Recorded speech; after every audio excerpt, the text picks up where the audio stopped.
awaken your workforce? Yes, indeed. Well, maybe just a few 15 seconds of sort of backstory, what brings me here.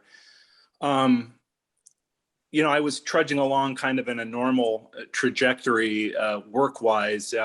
Came out to Silicon Valley in my late 20s and was working in big tech.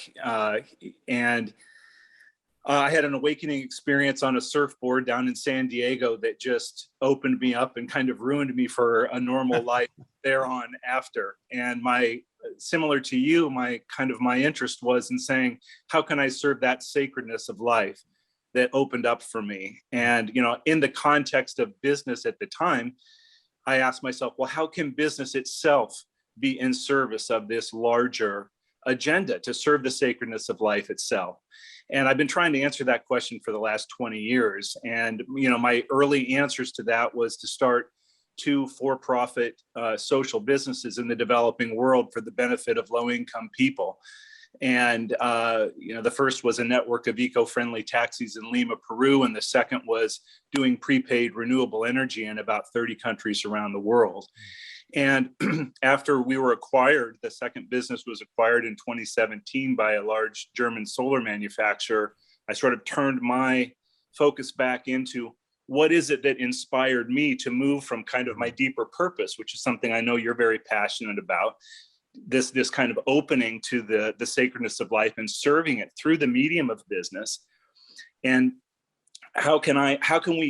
what is it that brought me to that place? And then the question is how can we train other leaders to do the same? How can they find their way to that open-heartedness to, in the words of integral theory and Ken Wilber, how can we help them wake up, grow up, clean up, show up? And what I add is to serve and surrender, which is kind of takes people through the entire loop of awakening and moving from wisdom to action in the world. And so maybe take a pause. Let me interject for just a second, because I found it particularly powerful when you got an introductory video on your website. Well, first of all, why don't you give your website also?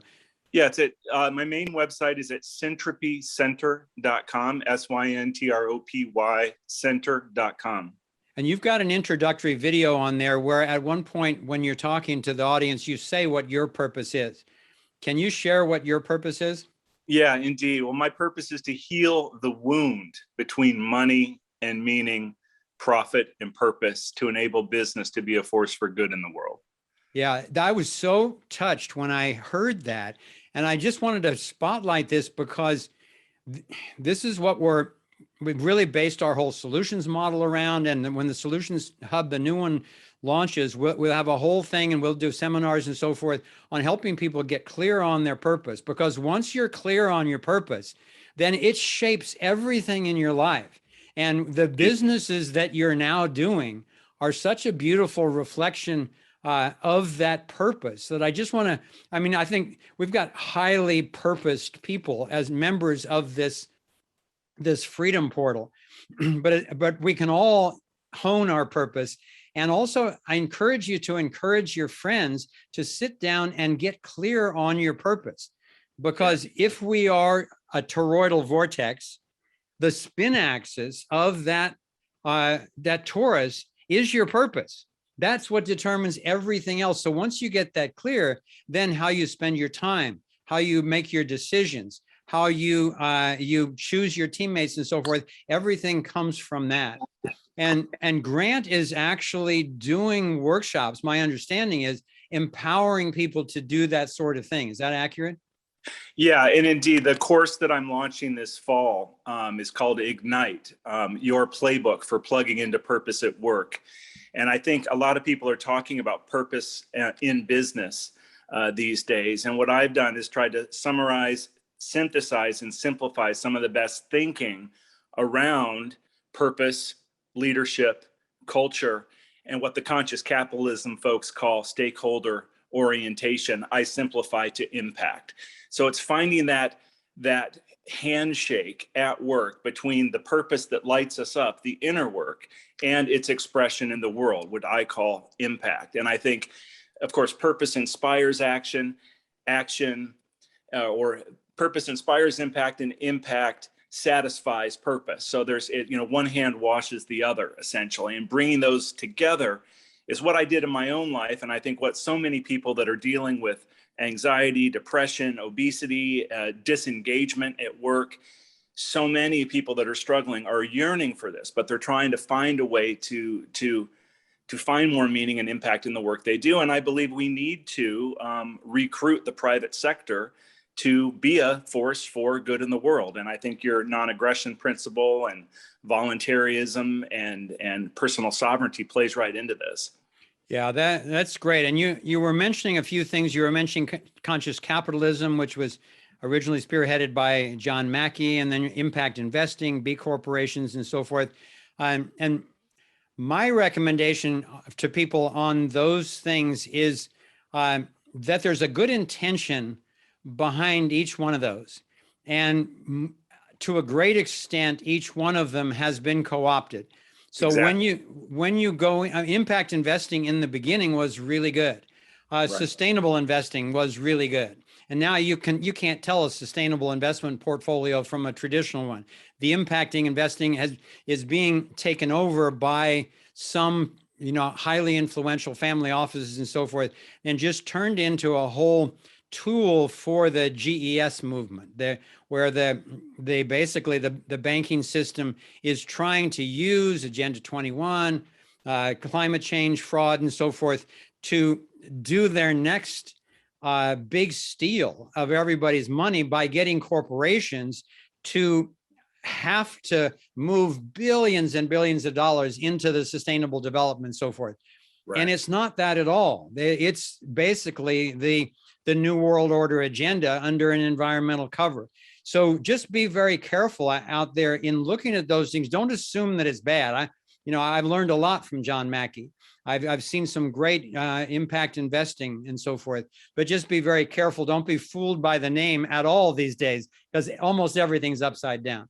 No, I appreciate that, Foster. And it's largely due to your work that I finally saw through the illusion of those psychopaths out there who would co-opt the environmental movement and use it for their own ends. And that's why in the written question that I submitted was to say, but is there not a Aikido move here where we can point to our shared love across the political spectrum for clean air, clean water, environmental sensitivity? Like should not be something we argue about, but can we use that as a judo move, understanding that their real impulse is domination and control? Can we not somehow play their game, use their language essentially to sort of maybe work our way in, sort of as a Trojan horse, to bring more of the liberty principles to bear, to point to whether it's libertarian leaning or anarcho-capitalist or any of our sort of red-pilled, freedom-oriented, voluntary, exchange-based views? Is there a way that we can use that? Because there's such a push among power. It's a really important question. I'm glad you brought it up. I wish we had a whole show to devote to it, because in my experience, for myself and many of my colleagues, trying to play their game really has not been very workable. It's very dangerous, because I had a conversation with a wonderful woman who recently who has woken up, and she literally worked for the UN for years. She worked for Klaus Schwab personally for 5 years, and now she's like understanding what's going on. And she was the same thing. She said, maybe from the inside, good luck with that. I think a much more powerful strategy is to create the alternatives, collaborate with one another based on principles, and then be ready to protect them, because they, just like they're coming after Sayer G and Dr. Mercola and those guys, they've now banned us off of Twitter. When we let the Thrive movie go free, we were doing a 10-day countdown. And when it got down to day 3, Twitter just banned us with no reason. They won't answer emails, nothing. But it's clear that they don't want that stuff to get out. So I much prefer the strategy of play their game when you have to, like paying taxes. I think I'm more effective on the outside than I am on the inside. I've had many friends try not paying taxes, and they all ended up in jail and paying huge fines. So you got to have huge numbers of people in order to pull that one off. But in the meantime, I want to only play their game when I have to under coercion, and otherwise use my freedom to create more freedom and then collaborate. That's what the Solutions Hub will do. It connect projects like yours and ours and the Freedom Cells and People's Rights and all that all over the world. Yeah, I appreciate that. Well, I've got a page up on the Solutions Hub to try to great. promote business, and so I'd love to dialogue with folks here and in the Freedom Portal about more of this. And like I said, I want to push for sustainable development, but without all the bad parts. So right, exactly. Yeah, they've stolen even our words. Yeah, I know. I mean, who doesn't want to end poverty and end child malnutrition and all of this? But how we get there is important. And yeah. Well, I will look forward to working with you in the Solutions Hub, and thanks for all the great stuff you're doing. Great. Thanks, Foster. Thanks for having me on. Yeah. Take care. See you later.